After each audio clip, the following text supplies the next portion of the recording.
All right. So let's talk a little bit about the sheet that you have completed and submitted. So this is just your evaluation. You want to shoot for the 100 to be really thorough in your understanding and really detailed in your analysis. I'm really looking to see that you can blend your quotes well and use those effectively and really work on using that really strong vocabulary and diction in your writing. So let's talk a little bit about the sample that I gave you. The quote here is fair is foul and foul is fair, hover through the fog and filthy air. You'll notice that I've given you the location of all of these. So Act 1, Scene 1, lines 12 through 13. So here's my response. As the witches chant at the end of Act 1, Scene 1, they all say this line during their conversation. They have decided to meet after the battle is lost and won. Notice that I'm pulling quotes from other parts of this particular scene, and that gives it context, and that's what we're looking for. This sets up the paradoxical nature of this last line. Macbeth will win the battle, but in doing so will eventually lose his because of his treachery. So he's going to win the physical battle, but he's going to lose the emotional battle and the mental battle. As the witches end with their incantation, their decry, fair is foul and foul is fair, is equally paradoxical. On the surface level, it would seem that they are just speaking about surface beauty or fairness and ugliness, foulness. However, they are really speaking about how deceptive exterior appearances can be, as those people who may appear to be fair or honest, trustworthy, and wise may actually be foul, dishonest, disloyal, and ignorant. All right, so that's kind of the level that I'm wanting you to work at. Number 2. Norway himself, with terrible numbers, assisted by that most disloyal traitor, the Thane of Cawdor, began a dismal conflict till that Belladonna's bridegroom, lapped in proof, confronted him with self-comparisons, point against point, rebellious arm against arm, curbing his lavish spirit, and to conclude, the victory fell on us. So this is said by Ross in Act 1, Scene 2, lines 59 through 66. And at this point, Duncan doesn't know who has won the larger battle. With Norway coming in and the Thane of Cawdor helping him out, Duncan doesn't know what's happened. But here, Ross lets us know that Macbeth has once again shown his strength as a military leader, and has helped to defeat the Thane of Cawdor's forces. Now, Macbeth doesn't know everything's been defeated, and he certainly did not face the Thane of Cawdor himself. He just knew that somebody was going against him. This means that Duncan knows something that Macbeth doesn't. This leads to Macbeth's surprise in the next scene when the witches give him all that information. But it speaks to this Macbeth being a hero, and the victory is now on Duncan. But it also introduces an important theme here and an important idea, and this idea of being a traitor. And as Duncan will say later, he is shocked that the Thane of Cawdor is a traitor because he had such an outstanding trust in him. Right.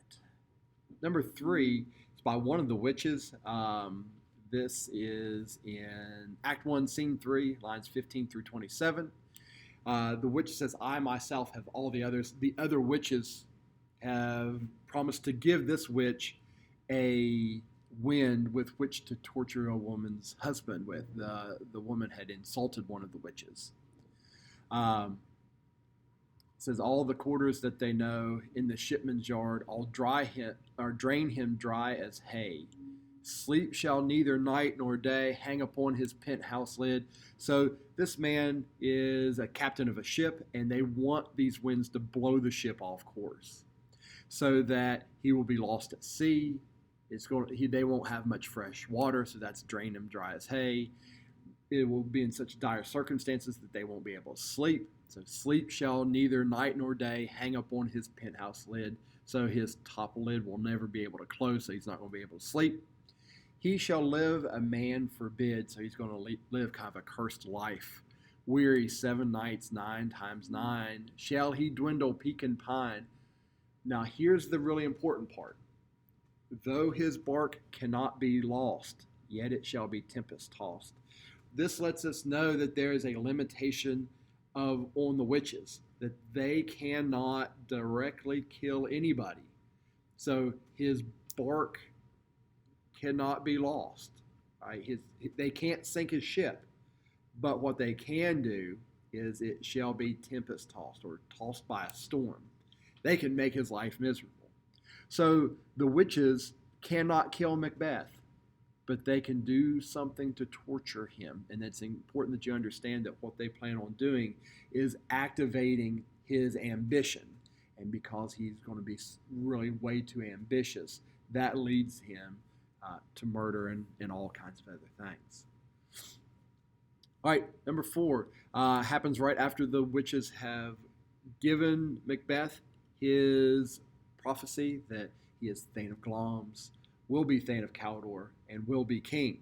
Right? And he seems really taken aback by this. And Banquo is speaking in number 4, and Banquo says, "Good sir, why do you start and seem to fear things that do sound so fair? In the name of truth, are you fantastical, or that indeed which outwardly you show?" So this first part, Banquo is addressing Macbeth. Why are you so afraid to hear things that seem so good? Why are you afraid to hear that you're going to be king? Then he addresses the witches. In the name of truth, are you fantastical, or are you really what you seem to be on the outside? That connects back with what the witches said right there in Act 1, Scene 1, with fair is foul and foul is fair, that Banquo doesn't know whether to trust them or not. Then Banquo goes on and says, "My noble partner, you greet with present grace and great prediction of noble having and of royal hope, that he seems rapt withal. To me you speak not. So why aren't you telling me anything?" That's what he's saying to the witches. "If you can look into the seeds of time and say which grain shall grow and which shall not, speak then to me, who neither beg nor fear your favors nor your hate." He asked them to speak to him because he's not going to be moved by what they will say. And then the witches tell Banquo that they give him 3 prophecies as well. Say that he will not be as great as Macbeth, but much greater.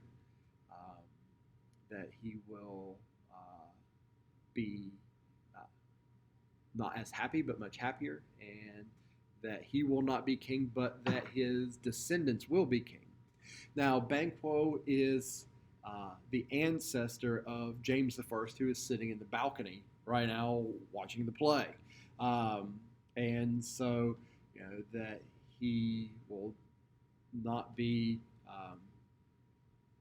as great as Macbeth, but much greater, that he will never be king of Scotland, but that his descendants actually is now sitting on the throne of England, which would control England, Scotland, Ireland, and Wales at this point. Not as happy, but much happier. Banquo stays loyal, never kind of loses his soul, and Banquo never becomes king, but then his descendant becomes king of a much larger territory. All right, number 5. This is in, let's see, Act 1, Scene 3, lines 143 through 155, and it's Macbeth trying to understand, trying to decide what he should do. So there's a lot of back and forth in this speech. He says that this supernatural soliciting cannot be ill, it cannot be good.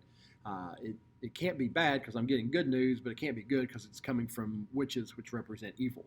So here he's going back and forth within himself. If ill, why hath it given me earnest of success commencing in a truth? If it's bad, how could they tell me something that's the truth, because he is now Thane of Cawdor? If good, why do I yield to that suggestion whose horrid image doth unfix my hair and make my seated heart knock at my ribs against the use the use of nature.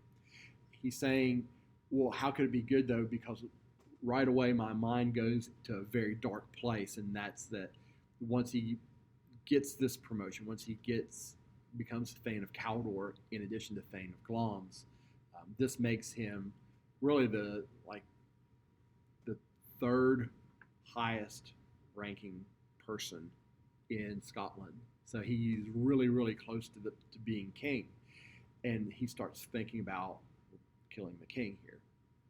He says, present fears are less than horrible imaginings. My thought, whose murder yet is but fantastical. So we've got this key word here already in murder, right? So my thought, he's just thinking and that about that murder, but it's fantastical. He's just thinking about it now. He hasn't done anything.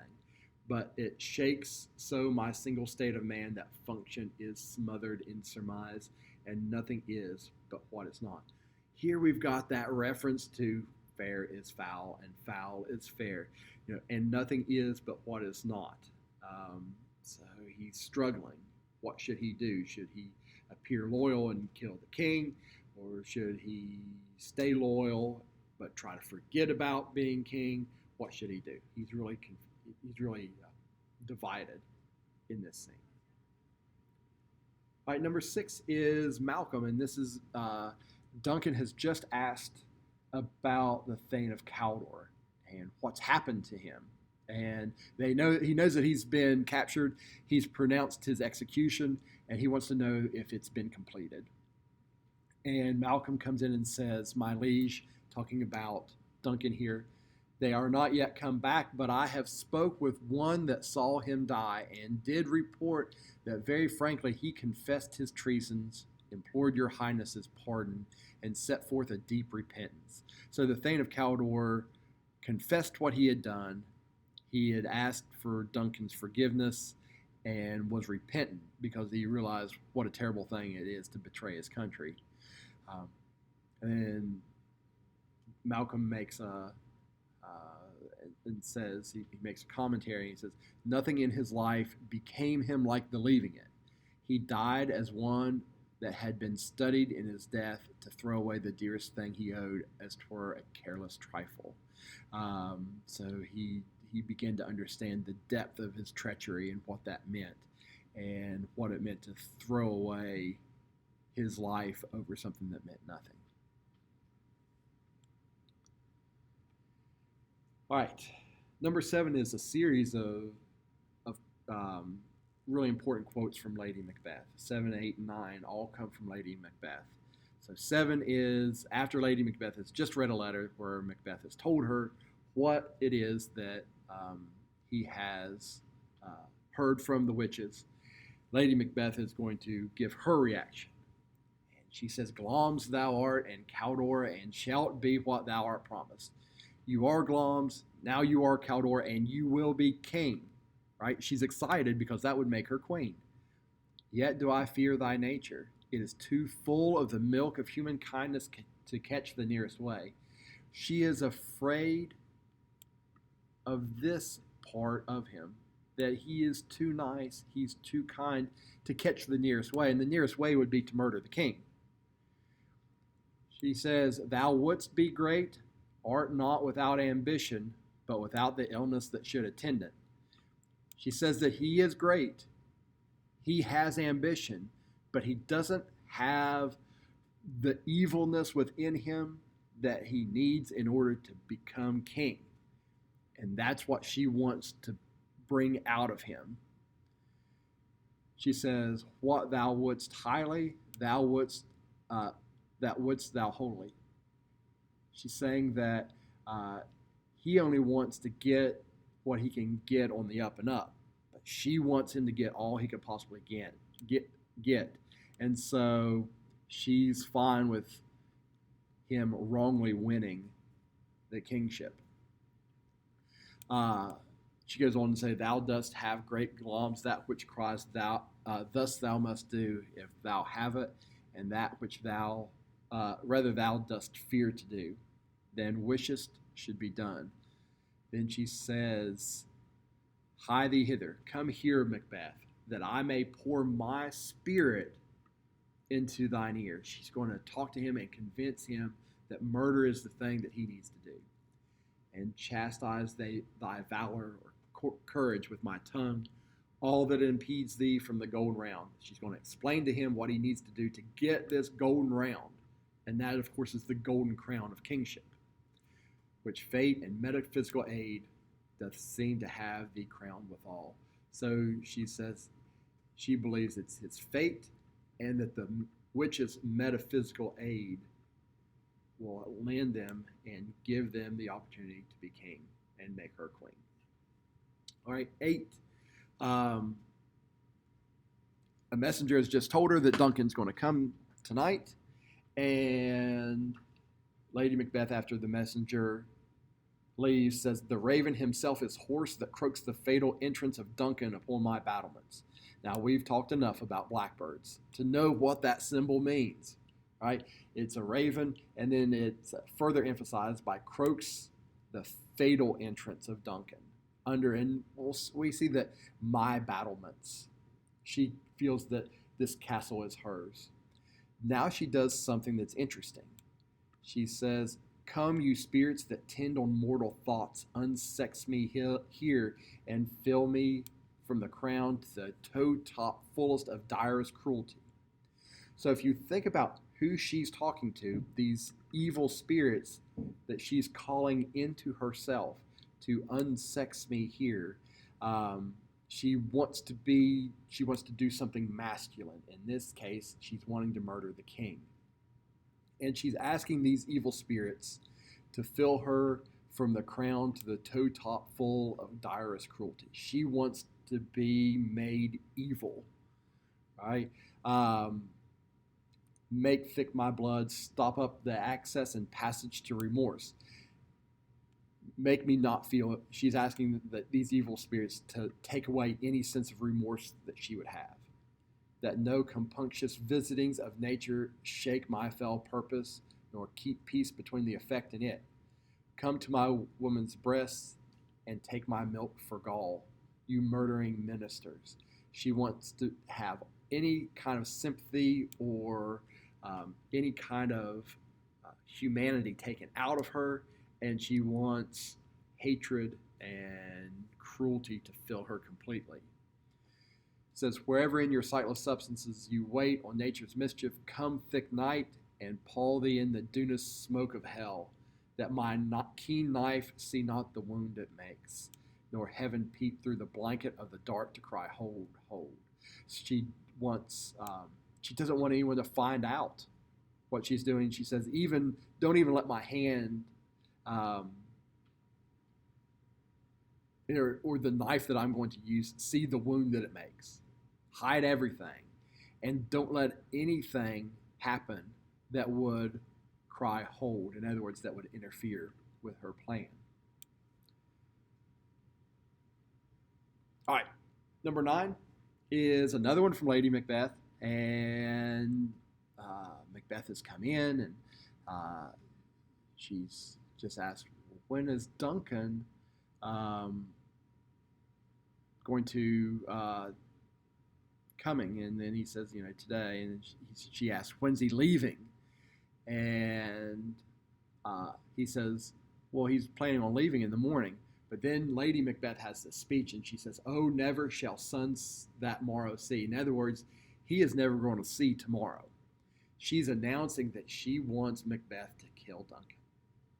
Your face, my Thane, is as a book where men may read strange matters. To beguile the time, look like the time. So she says, listen, I know what you want. And she says, to beguile the time and look like the time. In other words, this is a moment of celebration. You must seem to celebrate alongside of Duncan. She goes on to say, look like the innocent flower, but be the serpent under it. Look like the innocent flower, but be the deadly snake underneath of it. Once again, this goes back to what the witches have said in Act 1, Scene 1. Fair is foul and foul is fair. She's saying, look fair, but our plot is really foul.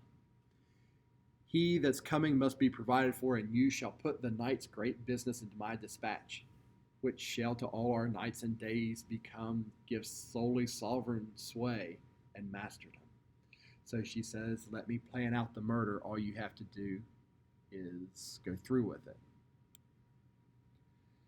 And then number 10 is Macbeth is just gotten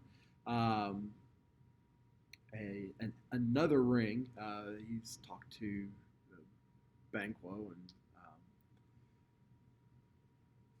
Banquo has said that there is here's a ring from Duncan, and now he's still struggling. We still see some internal struggle in Macbeth. Doesn't know exactly what to do, and he says, "If it were done, then 'tis done. Then 'twere well it were done quickly. If the assassination could trammel up the consequence and catch with the Circe's success, but this blow might be the be all and end all here." So this is where that phrase, it's the end all and be all, right? So he's saying, if I just would kill Duncan and that would be it, that would be one thing. But here upon this bank and shoal of time, we jump the life to come. But in these cases, we still have judgment here, that we but teach bloody instructions, which being taught return the play on the inventor. Saying, if I kill Duncan, something bad might happen to me. And he's worried about that. This even-handed justice commends the ingredients of our poison chalice to our own cups. So even as he wants to figuratively pour out the poison on Duncan, that poison may end up on his own lips. He's here in double trust.